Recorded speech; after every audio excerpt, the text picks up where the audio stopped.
Bonjour à tous, on s'installe. On est bientôt prêt. On a besoin d'un chrono pour qu'on puisse communiquer.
Sur le principe, comme ça, plus on sera faire, plus on pourra s'exprimer et s'écouter. On essaye de parler à peu près 2 minutes, si c'est 3, si c'est 4, ça va, mais voilà, on suit un peu le modèle de Paris. Le premier geste, c'est quand pour dire oui ou vous êtes d'accord. Lève les mains, c'est celui-ci. On peut pas s'arrêter de fumer. Là. Vous êtes d'accord?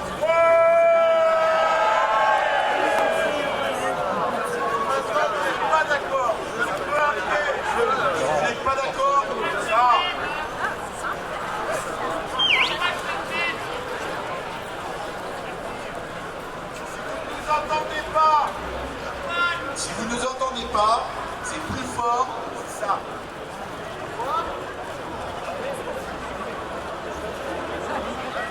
Et si enfin, vous sentez que ça a déjà été dit, qu'on patine un peu, très gentiment, vous faites ce geste-là.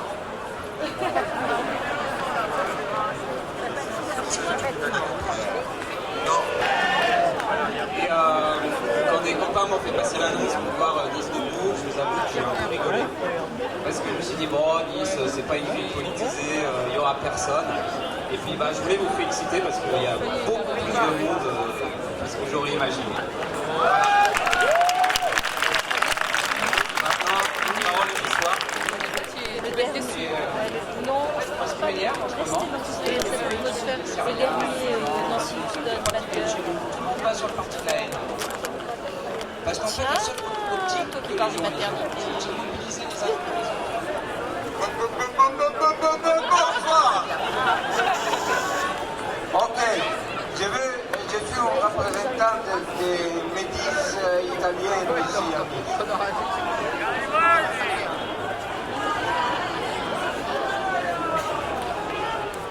Il faut qu'on arrête d'être intolérant.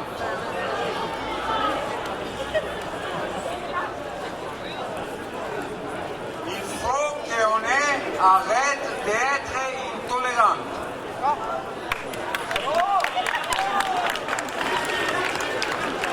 Donc aujourd'hui, je n'ai plus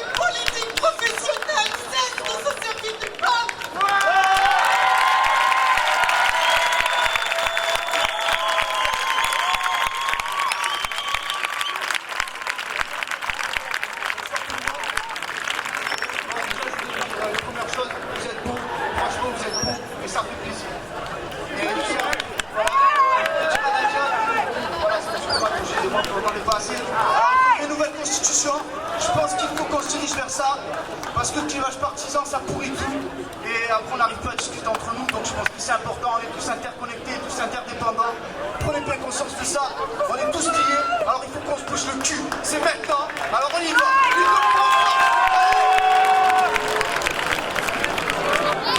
Moi je suis pas un héros, je suis une toute petite personne qui pionce au chien. Il y a une chose qu'il faut que je vous dise, c'est que d'abord, il y a des choses très importantes à revoir. Par exemple, la Déclaration universelle des droits de l'homme, avec image magnifique, eh bien je vais de la relire, et figurez-vous, ça ne donnera à personne, qu'il n'y a pas un seul État qui a, dans cette déclaration, tenu ses promesses. Pas un.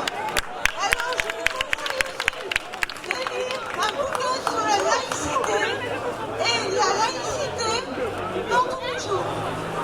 Ça, c'est très important. Et puis comme je suis mal lunée, j'ai vu une bonne chose. Oh oui, j'ai oublié de vous dire important. Je suis vieille, mais je suis toujours battue, et je me battrai toujours.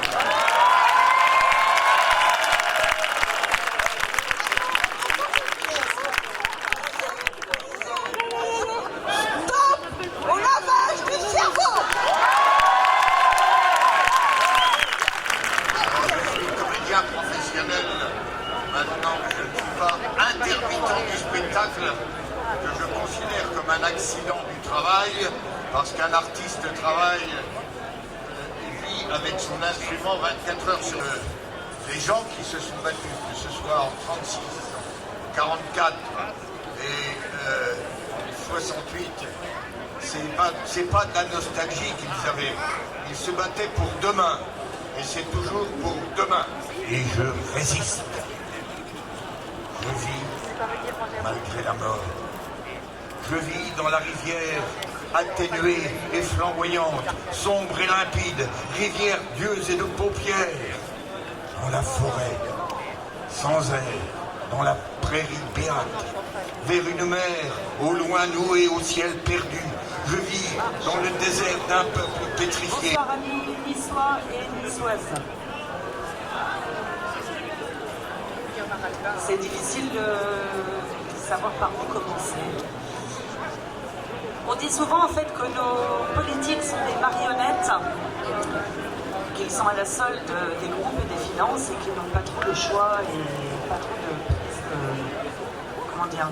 marge de manœuvre.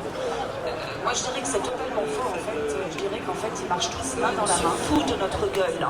On est tous endettés. On a tous été couverts autorisés aujourd'hui et tous les pays ont des dettes. Et ce depuis des années, des dizaines et des dizaines d'années. Alors qu'on arrête de nous seriner la dette, tout ça c'est un putain de sale prétexte pour nous mettre à genoux et nous emmener encore plus dans la précarité. Il faut dire non, il faut se rebeller, il faut se révolter et il faut être insoumis. Être insoumis, il n'y a que ça. Parce qu'on est en train de nous casser tous nos services publics, que ce soit les transports, la médecine, l'éducation nationale. Là c'est pareil, il ne faut pas se laisser faire. On est en train de saborder nos hôpitaux, de tout fermer. Moi je dis un grand merci à tout le personnel hospitalier, parce qu'ils font du super boulot avec carrément pas de moyens. Idem pour l'éducation nationale, il faut vraiment avoir la foi avec des classes surchargées et des programmes pourris. Ils sont en train de tout enlever. On enlève toute l'éducation et tout le savoir et la culture qu'on devrait donner à notre jeunesse. Idem pour les transports en public. Je sais qu'il y a beaucoup de collectifs qui se sont montés également en TER Paquin. Alors voilà, je suis cheminote et je suis aussi comédienne. Tous les jours, je travaille dans ces trains de banlieue de merde. Parce qu'il faut, voilà, il faut rester unis, il ne faut pas se planter d'objectifs et il ne faut pas se planter d'ennemis. Pareil, je reprends aussi tout à l'heure ce qui a été dit pour les Syriens. Ça fait froid dans le dos, quoi, d'entendre aujourd'hui des partis s'exprimer, putain, qui sont des partis malheureusement, qui prennent la haine, l'intolérance, l'indifférence la plus totale et qui méprisent l'être humain. Je crois qu'on s'habitue un peu trop à avoir des morts en Méditerranée. C'est pas normal. Il y a plein de gamins qui crèvent tous les jours et ces gamins, là, c'est nous tous. La terre appartient à tout le monde, il n'y a pas de frontières, il n'y a pas de limites. Et on doit être en mesure de pouvoir les accueillir parce qu'ici, ils sont chez eux, comme nous, on serait aussi chez eux. Ils n'ont rien et ils sont prêts à tout nous donner. Et nous, on a tout et on est prêts à rien donner. Alors je crois qu'il faut vraiment réfléchir. Et vraiment, vraiment réfléchir. Voilà. Merci.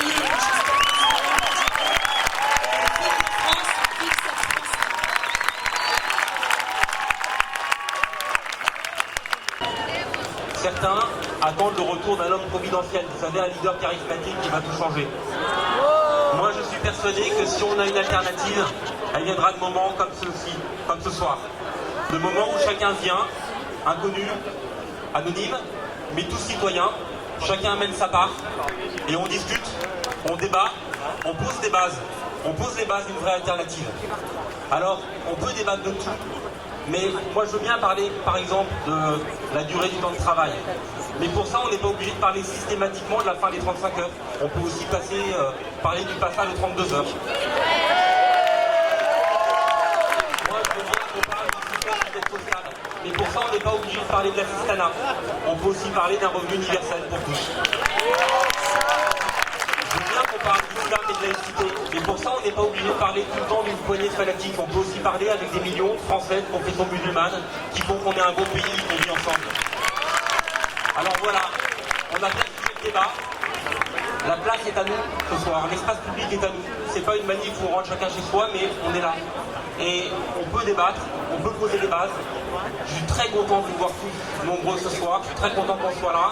Je vous souhaite à tous une bonne nuit debout, une première nuit debout, parce qu'à mon avis, à Nice, il y en aura d'autres. Pour changer les choses, il faudra bien ça. Donc, bonne première nuit debout à Nice à tous.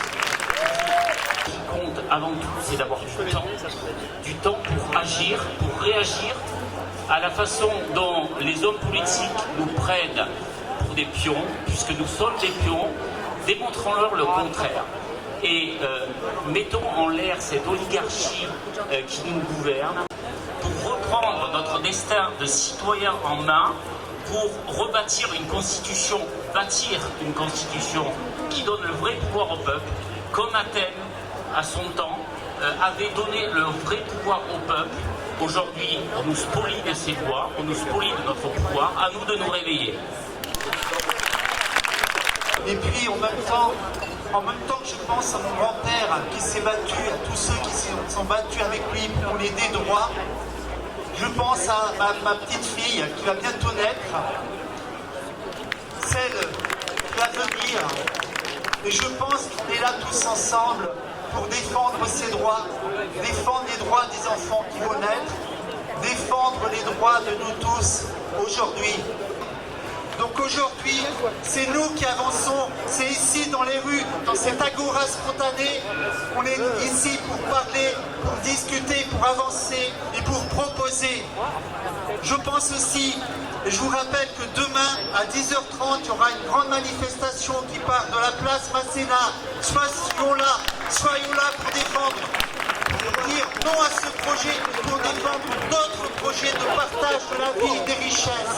Merci.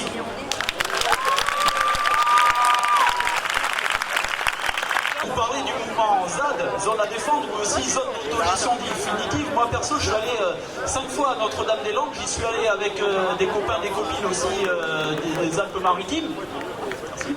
Et donc, en fait, c'est un mouvement magnifique. Depuis ce mouvement et depuis en général que je suis sorti des sentiers battus, avant j'étais un pessimiste quand je regardais que la télé, quoi, en fait. Et là maintenant, depuis que je suis sorti des sentiers battus, je redeviens grandement optimiste. Fini la déprime, vive l'espoir. Et j'ai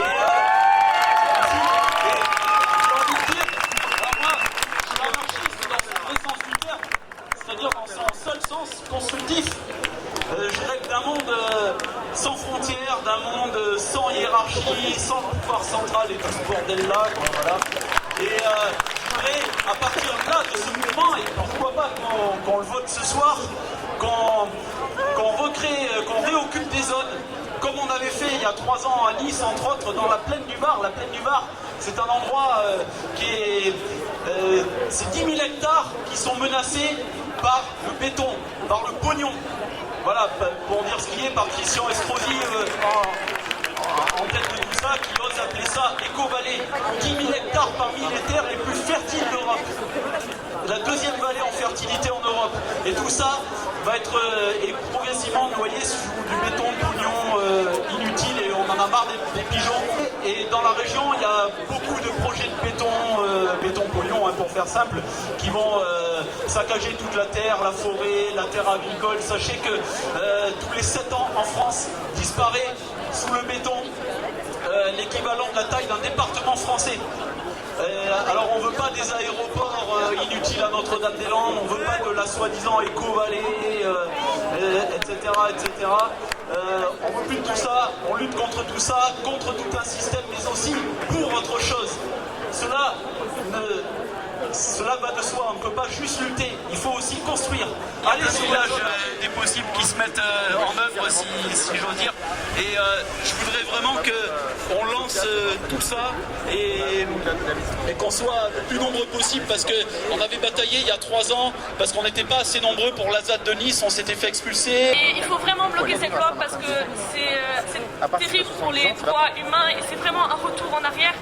Et franchement, vraiment bloquer. Et en plus, cette loi est une ouverture pour le futur traité transatlantique qui va être négocié fin 2016, fin de cette année. Et ce traité est très très dangereux car ce traité donne des pouvoirs aux multinationales, donne beaucoup de pouvoirs aux multinationales qui vont pouvoir contrôler les États. C'est un traité entre l'Europe et les États-Unis. Je ne vais pas l'expliquer parce que c'est très long et très complexe, mais bloquer cette loi El Khomri pourra commencer à bloquer ce traité et c'est très très important. Il ne faut pas laisser que les multinationales et les gens qui ont du pouvoir, plus que nous écrasent et nous abaissent. Ça suffit. Il faut arrêter qu'on aime les objets et qu'on utilise les hommes. Ça suffit aujourd'hui. Ça peut plus durer, quoi. On peut pas continuer à crever, quoi. On a faim, on a envie de bouffer, on a envie de partir en vacances. Moi, perso, j'ai 50 emballés, je suis jamais partie en vacances, quoi. Et je crois qu'il arrive un moment, il y en a ras-le-bol, quoi. Donc merde avec ces idées à la con, avec Ikea qui arrive, même si Ikea va ramener des emplois, avec son stade de foot de merde, stade à basta. Eh ben oui, continuons à lutter, on lâche rien, faut rien lâcher. Si on lâche aujourd'hui, on est foutus. On est foutus. Faut rien lâcher, sincèrement. Allez, on y croit tous ensemble. Faut rien lâcher. Que ce soit les jeunes, les actifs, les retraités. Les retraités sont toujours là. Je pense à eux, ils ont bossé toute leur vie. Ils vont avoir des réductions de retraite. C'est une honte. On a vraiment besoin.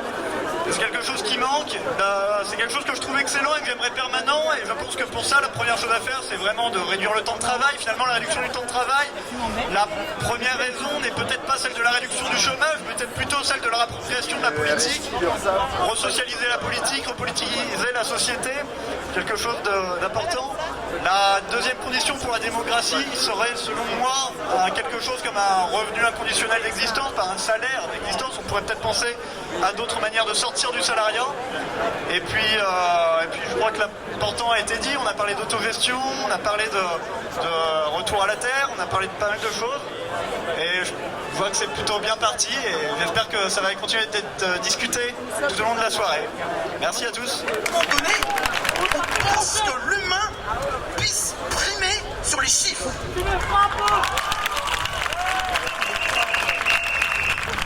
Ça me fait chaud au cœur, hein, croyez-moi. Parce que ça fait bientôt 3 ans que je suis à la recherche d'un boulot. Bon, c'est pas facile, mais bon, un jour peut-être. Et croyez-moi, je n'ai toujours pas digéré ce qui m'est arrivé. J'avais 16 ans en mai 68 et j'étais à Paris. J'ai été militante toute ma vie. J'ai construit tout ce que mes parents avaient construit. On a continué à construire, pour vivre dans une société juste, pour qu'il y ait la justice, pour qu'il y ait tout le social, pour que tout le monde puisse vivre en paix, parce que la paix c'est très important aussi. Et quand je voyais que tout se détruisait, j'ai continué à militer quand même, parce que quand on est militant, c'est dans nous, et voilà. Mais je me disais, putain, c'est pas possible, je me suis pas battue toute ma vie pour que ça finisse comme ça. Et quand je vous vois là, ça fait tellement de bien. Et quand la dernière manif, on est à Nice, on était 10 000, mais je vous jure, de voir l'avenue Jean Médecin remplie de monde, vraiment, ça m'a fait du bien. Je sais pas combien on est, mais on n'a vraiment pas à rougir. Et demain dans les infos, je pense que on pourra voir qu'on est vraiment nombreux et que ça s'agrandit d'heure en heure. Donc merci à vous. Simplement, tout à l'heure, quelqu'un a dit, puisqu'on est là aussi pour débattre, qu'il ne fallait pas de clivage partisan. Je ne suis pas d'accord avec ça.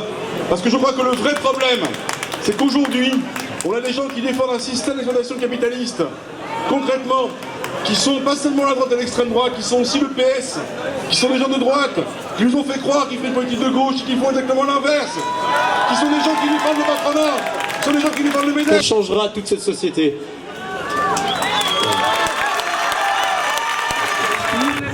Qu'est-ce qu'on va laisser? Ok, ça va. Mais qu'est-ce qu'on va laisser aux choses après? Genre, oui, je sais, on l'a déjà dit. Ce qu'il a dit, c'est qu'ils veulent retirer la nationalité à ces personnes-là. Ce sont les mêmes personnes qui ont supprimé les éducateurs de rue. Ceux-là même qui j'ai dit, peut-être c'est à moi d'aller parler aux gens. Donc j'ai pris mes tracts.